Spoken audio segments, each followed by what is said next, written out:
Hey, this is Doc Yates. I'm a naturopathic doctor, registered acupuncturist, and a kinesiologist, owner of the Yates Naturopathic Clinic, and the founder of the interactive health website, Able Health. And this is the Simply Health Podcast, a show for females where I work to simplify and demystify the secrets of achieving optimal health naturally, based on my own experience in working with thousands of female patients over the past 15 years of my clinical practice. Welcome to Simply Health. Hey, this is Doc Yates, and on today's episode, I was going to call this the top 8 food sensitivities, but that is not exactly how I want it today. We're going to talk about the top 8 kind of reactive foods or inflammatory foods, because not every one of these technically falls as a sensitivity. As a sensitivity, let me define what that is. A sensitivity really should be in a food that your body is having an immune reaction to, not like an allergy, but immune reaction to, like we discussed in the last episode. And that immune reaction is usually to a protein within the food. So not every one of these reactions or foods we're going to talk about fits into that. So I would list these as the top 8 reactive foods. Generally speaking, what you're going to find when you're wondering about foods, or is foods causing a problem, the most you're going to get is some people will say, okay, it's probably lactose, or they'll give you what's called the FODMAP diet, where they're just cutting out specific sugars out of your diet. The other issue that sometimes I find is that people are too quick to jump onto food sensitivity testing. So there are blood tests that you can do where you get your blood taken and then they see if you get any immune reaction or IgG reactions to certain foods.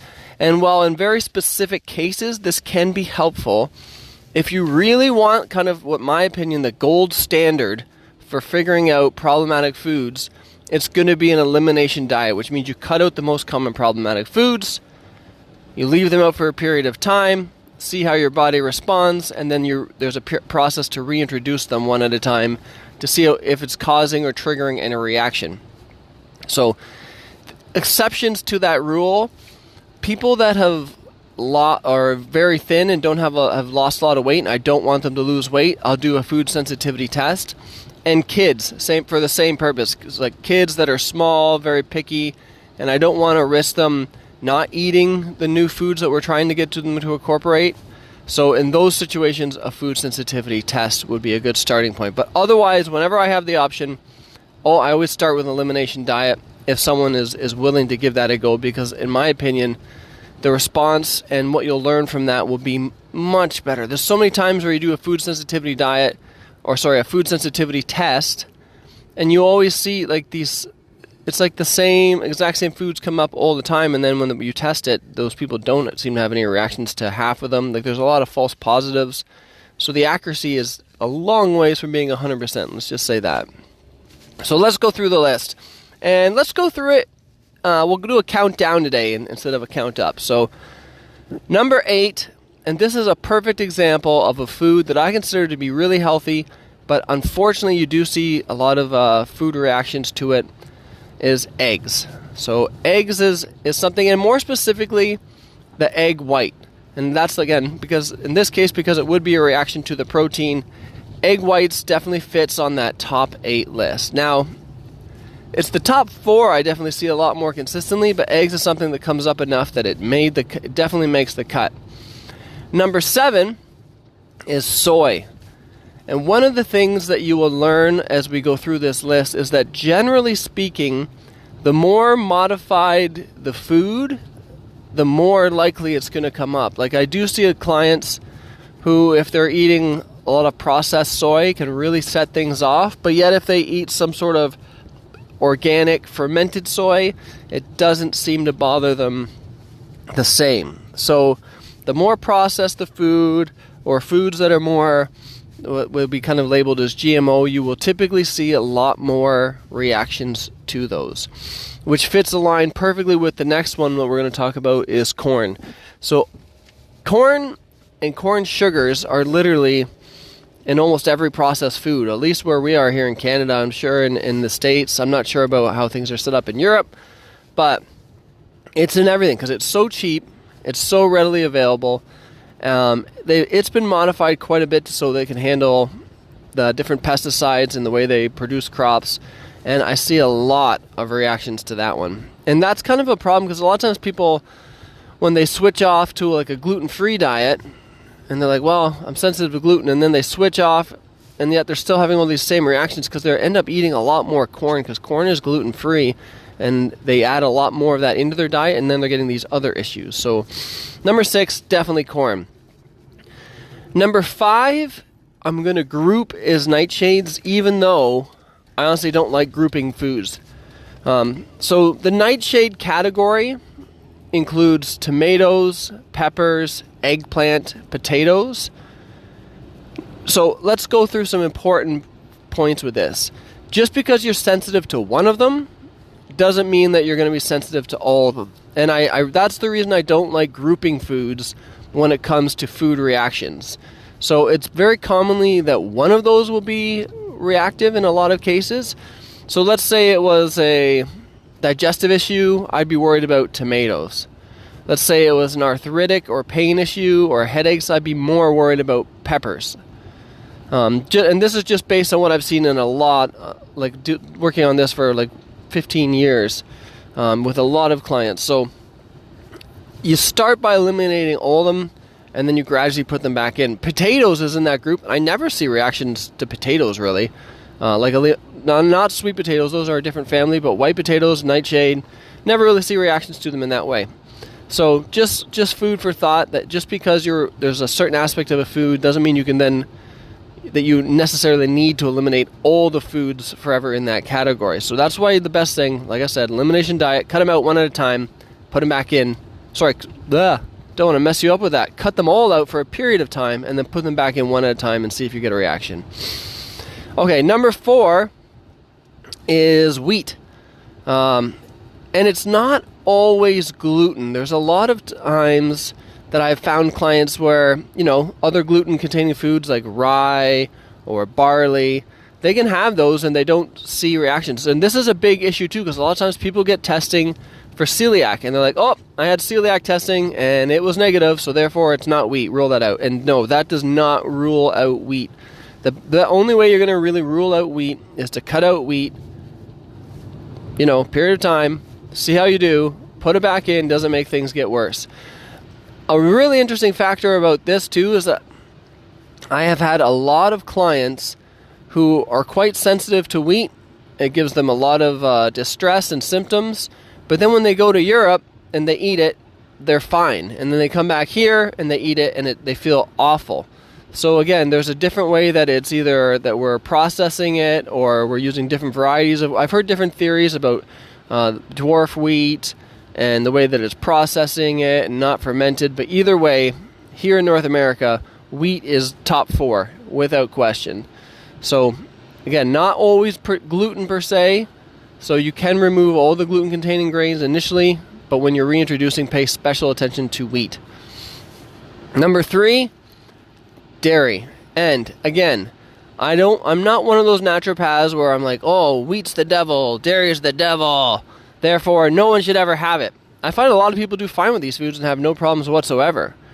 But if I find that they're having symptoms that I see commonly related to those foods, then those will definitely be some of the first things that we're going to try to cut out to see if it improves their symptoms.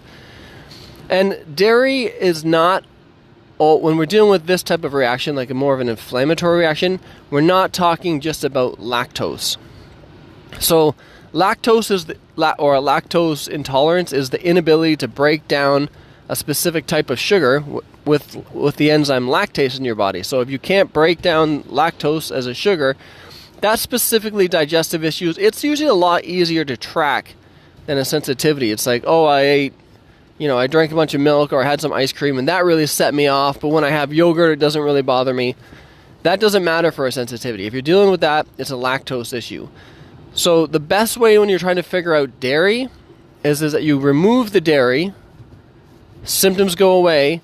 When you first reintroduce it, you reintroduce lactose-free dairy, and then you see how you do with that, and then you introduce lactose-containing dairy as a completely, almost as if it was a separate food group. So that's how you do the reintroduction and elimination when it comes to dairy. Number 2 is not even really a food. it's preservatives. So things like nitrates, sulfites, these are things that you see a lot of reactions to, a lot of allergy reactions, sinus reactions, skin reactions.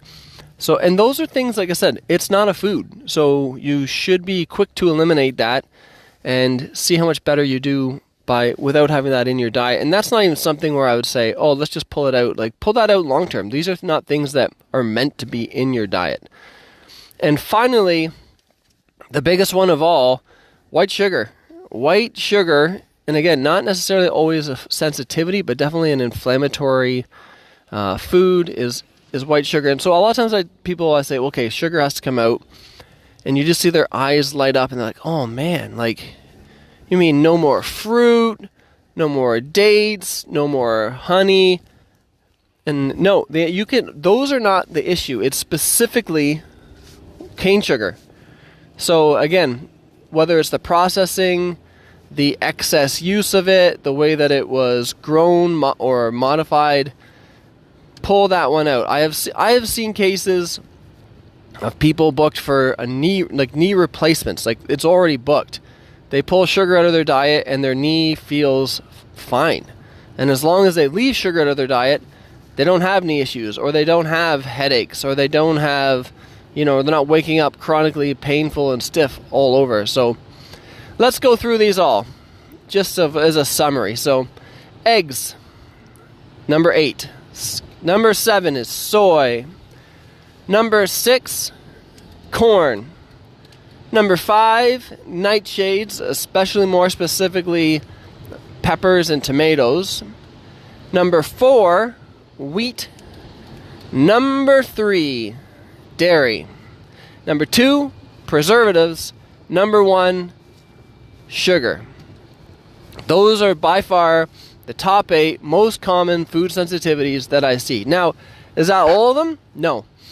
Those are the most common. There's other ones that you see more sporadically, and again, sometimes often foods that are considered to be healthy that you'll see as more problematic. So, for instance, I've seen people with bad reactions to almonds. I've seen, one of the things that I see online a lot is people really going off about lectins. So, and those are found in like beans and legumes and nuts and everything as well. And I find it so rare that I ever have to get to the point that I'm eliminating all of that.